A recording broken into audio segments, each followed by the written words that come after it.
오늘 우리가 함께 나누실 하나님의 말씀은 구약성경 열왕기하 5장 14절부터 19절 말씀입니다. 열왕기하 5장 14절부터 19절 말씀. 제가 열왕기하 5장 14절부터 19절 말씀을 읽도록 하겠습니다. 나아만이 이에 내려가서 하나님의 사람의 말대로 요단강에 7번 몸을 잠그니 그의 살이 어린아이의 살같이 회복되어 깨끗하게 되었더라.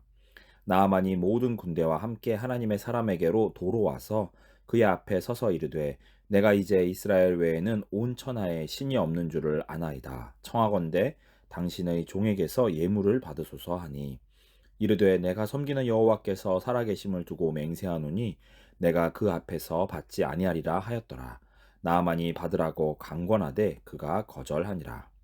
나아만이 이르되 그러하면 청하건대 노새 2마리의 실을 흙을 당신의 종에게 주소서. 이제부터는 종이 번제물과 다른 희생 제사를 여호와 외에 다른 신에게는 드리지 아니하고 다만 여호와께 드리겠나이다. 오직 한 가지 일이 있사오니 여호와께서 당신의 종을 용서하시기를 원하나이다. 곧 내 주인께서 림몬의 신당에 들어가 거기서 경배하며 그가 내 손을 의지하심에 내가 림몬의 신당에서 몸을 굽히오니 내가 림몬의 신당에서 몸을 굽힐 때에 여호와께서 이 일에 대하여 당신의 종을 용서하시기를 원하나이다 하니 엘리사가 이르되 너는 평안히 가라 하니라. 그가 엘리사를 떠나 조금 가니라. 아멘. 음식을 익히려면 뜨거운 불로 굽거나 물에 넣어 끓일 필요가 있습니다. 단단하고 질기던 재료들도 가열하여 요리를 하면 부드럽고 먹기 좋은 음식으로 잘 익게 됩니다. 인류가 불로 요리를 하기 시작하면서 소화를 수월하게 하게 되었고 훨씬 더 많은 에너지를 지적인 능력에 사용할 수 있게 되었으며 그래서 문명이 발전하는 데 기여하였다는 이론도 있을 정도니 요리는 단순히 맛을 더 좋게 하는 것, 그 이상의 의미를 가지는 것 같습니다. 저도 라면을 좋아하여 아이들이 없을 때 종종 끓여서 먹곤 합니다. 딱딱하던 면을 물에 넣고 3분만 끓여도 금세 부드럽고 먹기 좋게 변하는 것이 참 편리하기도 하고 가만히 생각해 보면 신기하기도 합니다. 라면 하나를 끓이는 데에도 여러 과학의 원리들과 기술들이 응용된다는 글을 읽은 적이 있는데 우리들의 삶 속에서도 당연하게만 여겨지던 것들이 사실은 결코 당연하게만 한 것이 아님을 새삼 깨닫기도 합니다. 오늘 우리는 끓여서 익기 전의 라면과 같이 마음이 단단하던 한 사람이 살아계신 하나님을 경험하고 변화되는 모습을 통하여 우리들이 하나님 앞에서 마땅히 가져야 할 신앙의 자세에 대하여 함께 말씀을 나누고자 합니다. 나아만은 아람의 위대한 장군이었습니다. 당시에 아람과 북이스라엘은 자주 전쟁을 벌이기도 하는 적대적인 관계였으며 상대적으로 아람이 이스라엘보다 더 강하였다는 사실을 아람 왕이 보낸 서신을 본 뒤에 이스라엘의 여호람 왕이 보인 반응을 통하여 우리는 알 수 있습니다. 나아만 장군 또한 요단강을 무시하는 모습을 통하여 그가 이스라엘을 얕잡아 보는 마음을 가지고 있었음을 짐작해 볼 수 있습니다. 그러나 이러한 나아만 장군을 대하는 선지자 엘리사의 모습은 결코 비굴하거나 두려워하는 태도가 아니었습니다. 그는 나아만 장군을 직접 만나지도 않았으며 그저 시종을 보내어 그로 하여금 요단강에 들어가서 7번 씻으라고 말을 전하였을 뿐입니다. 나아만 장군이 엘리사의 말을 전해 듣고 보였을 가장 당연한 모습은 몹시 화를 내면서 아람으로 다시 돌아가려고 하는 것이었습니다.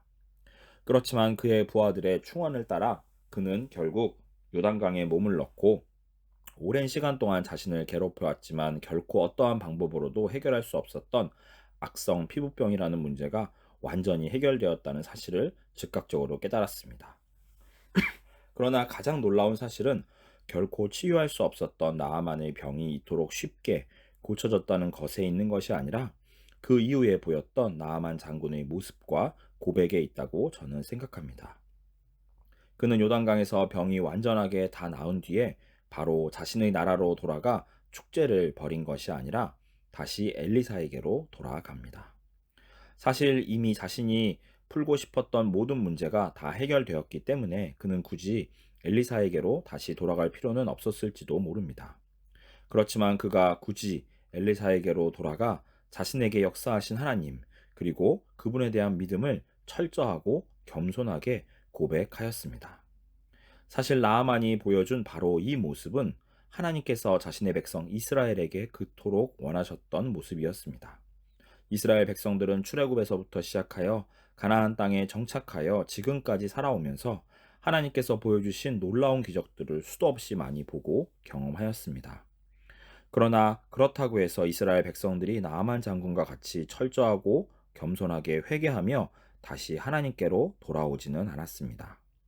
엘리사 이전에 이미 엘리야 선지자를 통하여 오직 여호와 하나님만이 유일하게 살아계신 참 하나님이심을 분명하게 보여주셨지만 이스라엘의 왕과 고위 관료들 그리고 백성들은 결코 자신들의 믿음을 다시 회복하지 못하였습니다.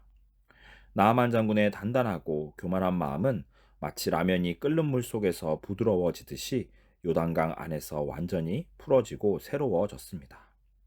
라면이 잘 익었을 때 참 맛있어지듯이 요단강 안에서 나아만의 마음은 완전히 풀어지고 새로워져서 하나님께서 보시기에 가장 아름다운 모습으로 변화된 것입니다. 이 세상을 살아가다 보면 우리 자신도 미처 알아차리지 못하게 어느 순간 우리들의 마음이 단단해져 있는 것을 발견하게 되곤 합니다. 하나님의 은혜, 그분의 말씀, 그리고 감격적인 예배의 순간들은 다 사라져버리고 냉랭하고 건조하게 주변 사람들을 대하며 불평을 하면서 살아가는 우리 자신의 모습을 발견하게 됩니다. 이렇게 은혜가 사라져버린 마음을 옛날 개역 한글 성경은 강팍하다라고 하였습니다. 이는 영어로 hardened라고 하는 말로써 우리들의 마음이 단단하게 돌처럼 굳어지는 것을 가리킵니다. 하나님과 무관하게 이 세상의 풍파에 견디며 하루하루를 살다 보면 우리들의 마음은 자연스럽게 굳어지고 또한 교만해지게 됩니다. 사랑으로 다른 이들을 배려하고 섬기고자 하는 마음은 온데간데 없이 사라지고 이기적이고 욕심 많은 우리의 옛사람 시절의 모습이 다시 드러나게 되는 것이지요. 그러할 때 우리는 나아만 장군과 같이 요단강으로 들어가야 합니다. 당장 내 눈앞에 있는 문제들을 해결하고자 위기를 모면하고자 그렇게 하는 것이 아니라 우리들의 단단해지고 교만해진 마음을 풀고 다시 은혜 앞에서 부드럽고 깨끗한 마음으로 회복되기 위하여 우리들에게는 요단강이 필요합니다. 출애굽한 이스라엘 백성들이 40년 동안의 광야 생활을 끝내고 마침내 가나안에 들어갔을 때 그리고 침례 요한이 광야에서 회개의 침례를 외쳤을 때 하나님의 백성들은 자신들의 몸을 요단강에 넣어야만 했습니다. 그리고 그곳에서 자신들의 믿음을 새롭게 하고 하나님을 향한 순전한 마음을 새롭게 해야만 했던 것입니다. 혹시 우리들 가운데 삶의 고단함과 분주함으로 혹은 주변 환경의 어려움이나 사람들 사이의 갈등으로 마음이 굳어진 나머지 하나님의 은혜가 전혀 우리들의 심령 깊숙한 곳까지 오지 못하는 그러한 상태에 놓여 있는 지체들이 있다면 이 시간, 이 새벽 기도의 시간에 우리들의 무뎌진 마음을 하나님의 보좌 앞으로 가져와 다시금 봄비 같은 은혜를 통하여 촉촉해지고 싱그러워지기를 간절히 원합니다. 지금도 우리들을 위하여 날마다 내려주시는 그 은혜에 우리가 순전한 어린아이와 같이 반응하며 기꺼이 우리 자신을 새롭게 변화시키는 우리 모두가 되기를 간절히 원합니다. 기도하겠습니다. 하나님 참으로 감사드립니다. 우리들이 교만하고 어리석어질 때마다 은혜의 말씀과 감격적인 예배를 통하여 우리들을 감동시키시며 새롭게 하여 주심에 감사를 드립니다. 우리의 눈앞에 당면에 있는 문제들을 해결하는 것보다 더욱 먼저 우리의 마음을 회복하여서 하나님께서 보시기에 합당한 모습으로 서 있을 수 있도록 성령 하나님 우리들을 인도하여 주시옵소서. 그리하여 하나님께서 참으로 기뻐하시는 믿음의 고백을 삶으로 살아내는 우리 모든 종암성서 침례교회의 성도님들이 되시기를 간절히 구합니다. 하나님께서 보시기에 가장 아름다운 모습으로 오늘 하루를 그리고 이번 한 주를 살아가는 우리 모든 하나님의 자녀들이 될 수 있도록 우리들을 인도하여 주시며 지켜 주시옵소서. 우리들을 늘 사랑하시며 우리들과 늘 함께 해주시는 예수 그리스도의 이름으로 기도하였습니다. 아멘.